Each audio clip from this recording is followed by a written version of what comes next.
Nuestro ámbito de investigación es el estudio de la actividad farmacológica de los receptores de neurotransmisores y hormonas. Queremos saber por qué unos receptores están especializados en, por ejemplo, la transmisión del dolor, mientras que otros están especializados en la depresión o en enfermedades neurodegenerativas como el Parkinson y el Alzheimer. Queremos conocer los mecanismos de activación de estos receptores por los diferentes neurotransmisores. Esta investigación es importante porque nos permitirá el conocimiento de los mecanismos de activación de estos receptores, permitirá que podamos diseñar nuevos fármacos que sean más eficaces y seguros.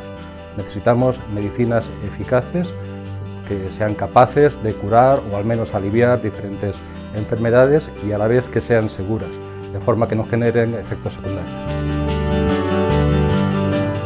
Estamos trabajando en diferentes aspectos. Uno de ellos en el cual estamos especialmente interesados es en el de la combinación de fármacos. ¿Por qué la combinación de diferentes fármacos puede ser más eficaz que doblar la dosis de uno de ellos? Si somos capaces de responder a esta pregunta, encontrar una respuesta biológica, podremos diseñar combinaciones de fármacos que puedan ser útiles en enfermedades neurodegenerativas o psiquiátricas, en problemas como el dolor neuropático, el dolor crónico y la esquizofrenia.